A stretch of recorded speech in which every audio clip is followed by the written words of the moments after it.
YouTube video. Listen, if this is your first time clicking onto my channel or clicking onto one of my videos, I want to welcome you to DOR'S space. This is a space and a place for you to gain positivity, motivation, and inspiration, all through the means of laughter. And I strongly encourage you to click on that subscribe button. And therefore, every time I upload, every Thursday for the month of March, you will be notified. And to my original subscribers, thank you so much for your love and for your support. I can't believe I almost got 200 though. Thank you so much once again for your love and for your support. Ladies and gentlemen, you know what time it is. It's time for the Black History Month Fact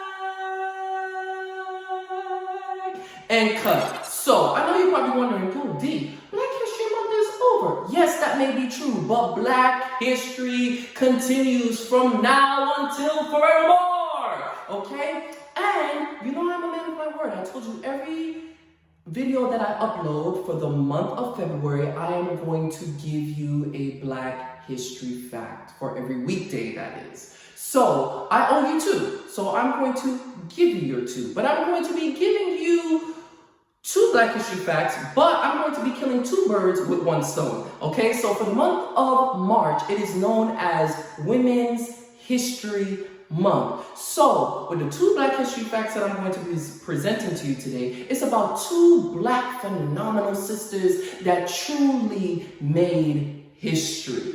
Okay, so please, before I present the facts too, if you really enjoyed the Black History Month fact segment that I included in all of my videos and you want it to continue, please comment down below. Again, if you really enjoyed the Black History Month facts, please comment down below and be like, yo, D, bring it back. We want to see it every single upload, every single video, and I will definitely integrate it, okay? So, the first Black History fact that I will be presenting to you is about Dr. Mildred Jefferson. Dr. Jefferson. She was the first Black woman to graduate from Harvard Medical School in 1951. Get this, she also has 28 honorary degrees. Furthermore, Dr. Jefferson is a co-founder for the National Right to Life and is credited with bringing President Ronald Reagan into the pro-life movement.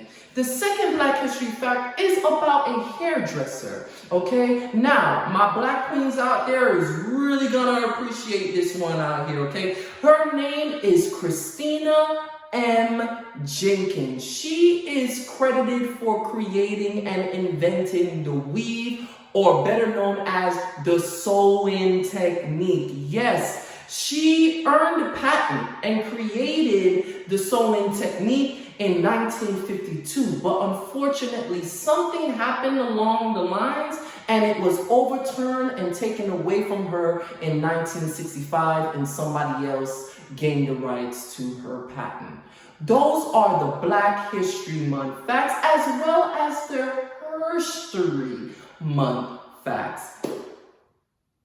Ladies and gentlemen, the topic that I'm going to be discussing is my experience going cold turkey, dropping meat. I completely did not eat any meat for the month of February. All right, I'm going to give you a little bit of background of my eating habits and how I was raised. I'm going to tell you why I decided to stop eating meat and basically my experience of making the transition and going cold turkey and not eating meat. So, the first things first is, growing up, I basically didn't like meat, my parents said. They were like, yo, we have to really force you to eat meat. And my eating palate is very, very, very, very selective. I'm a very, very picky eater. I'm a very picky person.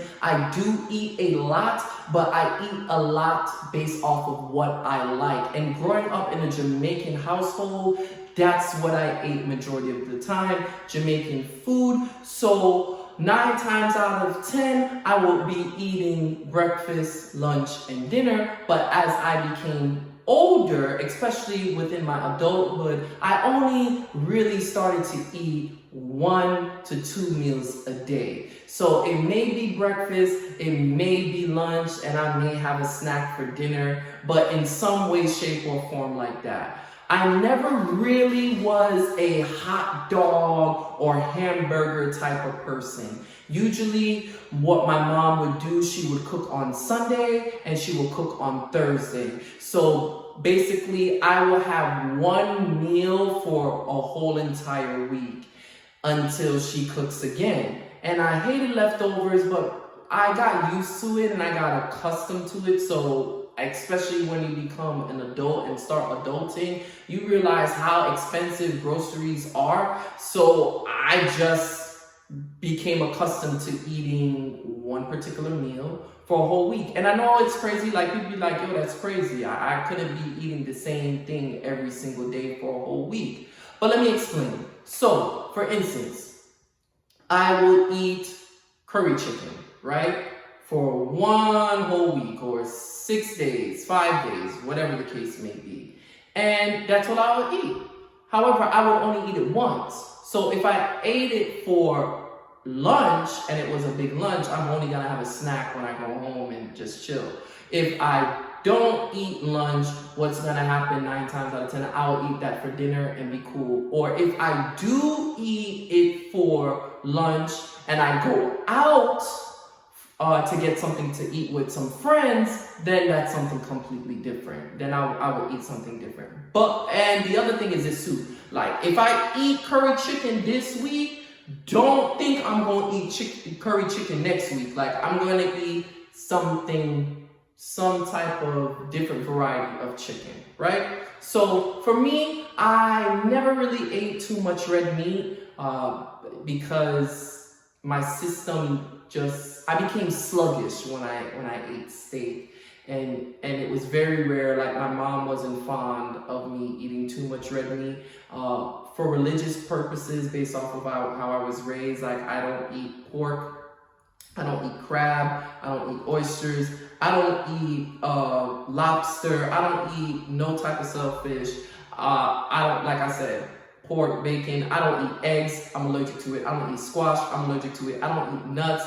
Never had ice cream, like legit ice cream. Never had that. I'm allergic to that too. I'm practically allergic to the breath.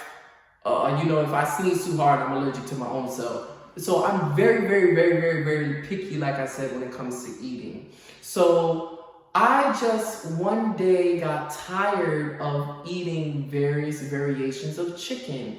It just came to the point of, well, I don't eat fish anymore because I come to find out I was allergic to fish because I found out that I'm allergic to iodine and it would break me out. So I could not eat red snapper, Escovitch fish, like parrotfish. So I just cut that out. And the only fish I'll be able to eat is salmon. And y'all know if you're eating real wild caught salmon, it's super expensive. So I just got to the point where I just got tired of salmon. And like I said, I just got tired of eating this same thing but a different variation. It was curry chicken, barbecue chicken, baked chicken, roasted chicken, chicken soup,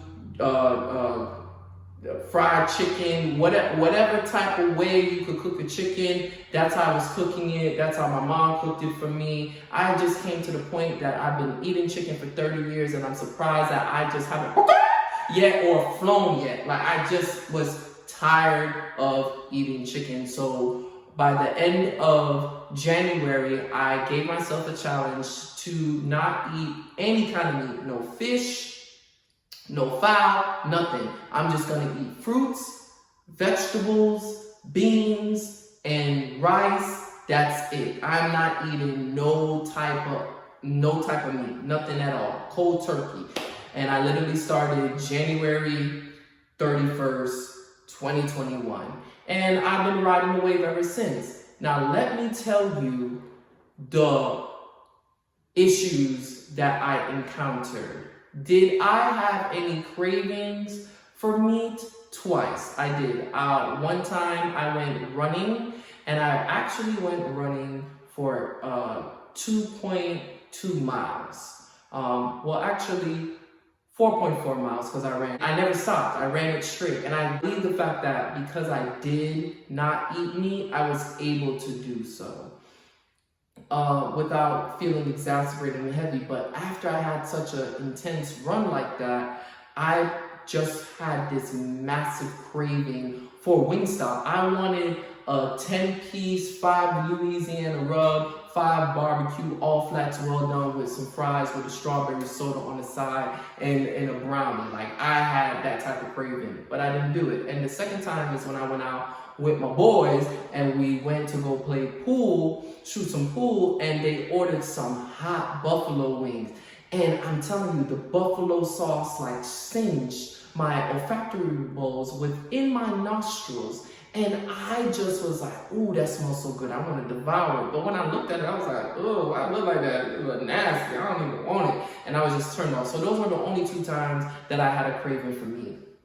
Now, what I ended up doing was calling my friends that I knew that were vegan or vegetarian or whatever else there is out there. I don't know what to label myself as, because I'm technically not a vegan, because I still will eat some pan pizza from Pizza Hut, because that thing be slapping, boy. I ain't gonna lie, that thing be good. I'm not at that level, so I still consume some animal products, but I just won't eat the meat. Everything is a progress, okay? But I noticed that my body started going through massive withdrawals. Like, I became super duper hungry. So remember, I told you I would eat like 1 or 2 meals a day. But now I'm finding that as I'm cutting out the meat, I'm eating 3-4 times a day. And the second thing is, if I don't eat, I'm finding myself becoming highly irritable and just short fused. I became hangry, and I didn't know I had the capability to become hangry, but I surely did. I mean, I was fixed with vexation if I did not get something to eat. And that happened about 2-3 weeks. I had to be careful of when I ate. If I didn't eat, I couldn't eat late at night, or I couldn't eat after sundown. For some reason, my stomach just was not happy. It would just not settle the food. So I had to eat while the sun is up. I did a lot of intermittent fasting, so making sure that I'm drinking a lot of water to keep my system flushed. I felt as if I was gaining weight, surprisingly, instead of maintaining a weight or losing it. I felt like I had more energy. I slept really, really good. I sleep really, really good now. When I fall asleep, I fall into, REM sleep quickly. And I wake up refreshed, not feeling sluggish, not feeling, very slow. My mind is sharper. The only issue that I could say is it was just hard adjusting and going through the withdrawal phase.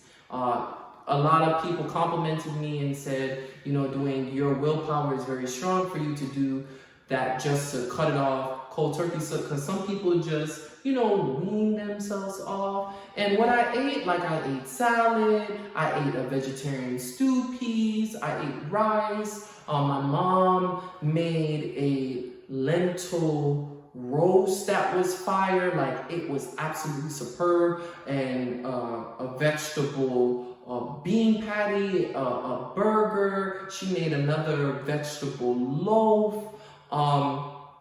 Just different things, trying different things, trying different wraps, trying different pastas, trying soups. It just worked in that way, but I had to learn what helped me to feel full was avocado, olive oil, starches. I had a weird craving for starches, so I would pull up to Popeyes and want biscuits. I would pull up to Wendy's and get a large hot fresh fry with sweet and sour sauce and tear it up and be completely satisfied.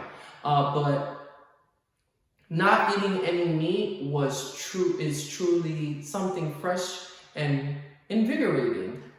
It's to the point wherein I feel better. And it's not because I was feeling bad or I was feeling sluggish. I just got tired of eating it. And, hitting 30, I just noticed my body was changing. So I just wanted to, just make sure I'm keeping myself in check and intact. Just because someone is slim doesn't necessarily mean that they are healthy as well. So I just want to keep myself as healthy and fit as possible. So therefore, I could live a long, prosperous life.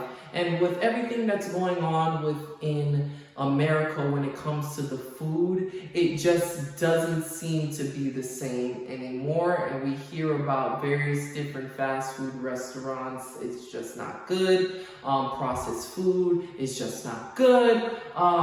It's the meat itself, especially when it comes to the chicken, you're just injecting it with so much hormones, and you could Google it, you could YouTube it, you'll see it. I'm not that far in depth into it of being like a massive tree hugger in that sense, but I just personally felt as if I just got tired of it. I just got tired of the chicken. Now, I will say this. Eating food in Jamaica, eating chicken in Jamaica, it tastes absolutely superb. Let me get bougie on y'all real quick. Hold on, let me get bougie on y'all real quick. Let me tell you a story, okay? So 2 years ago I went to Jamaica, right? And I was able to, land, and I had my personal driver pick me up from the airport and take me to my hotel, and I was able to go up to my hotel suite and see the ocean view and put my things down, and I went back downstairs and walked through the lobby, and my driver was waiting on me because I requested that I needed to go to KFC. Listen, KFC in Jamaica hit so different. If y'all never had KFC in Jamaica, look at here. You got to try it. You have to try it. It is absolutely, positively marvelous. The chicken down there just is good. It's natural. It don't look like this big old steroid type of thing. As well as one time, 4 to 6 years ago, I think, I went down with my dad's side of family for a funeral, and we stopped at a restaurant, and literally everything was fresh, and they cooked it, and I was so hungry. Like, I ate my plate of food, I ate my stepmom food, I ate my dad's food. Like, I was like, you want that? You don't want that? I'll have that. I eat that. I was eating everything. The food in Jamaica, I don't know, everything just tastes fresh, so much better. It's really good. So I strongly suggest, if you could take a vacation after this whole pandemic, blows over or live, definitely go to Jamaica and eat some KFC. Now, I won't be eating KFC because I've been there, done that, and I've experienced it. But I just don't miss the meat. I don't miss the meat. I think eating a meal that is, vegetable based, it just makes me feel fresher, lighter, and feel more solid in a sense, as well as, when it came to my releasing my waist, it never smelled, nor it didn't smell now, and it doesn't smell now, but I could definitely smell when I need to drink more water, because it'd be like, why does my urine smell like broccoli? I know that's weird, but I'd be like, okay, I need to filter it out. So I know my system is really, really clean. I see a difference within my skin as well, and my energy levels. But the only issue that I really had was becoming hangry, going through withdrawals, and just going through a phase of not being full, just constantly wanting to eat. So that's my experience. For the month of March, I don't know how I'm going to challenge myself just yet. I know one challenge that I want to do is definitely pray more and enhance my spiritual life, and do more research on just various different things. But I definitely do suggest, if you want to change, if you want more energy, if you want to feel more invigorated, take a shot. Try not to eat meat for a day or for a week or whatever the case may be. Just change up your diet, change up your eating palette. Be willing to try new things and to challenge yourself in new ways and break new barriers. So that's all I have to share for you today. I hope you guys enjoy this experience of my experience, of my story. Please comment down below if you guys have any suggestions for me of things to eat, of things to make. If there's any advice that you have to give, please comment down below. Please let me know. I really would appreciate it. Until next week, Thursday, peace.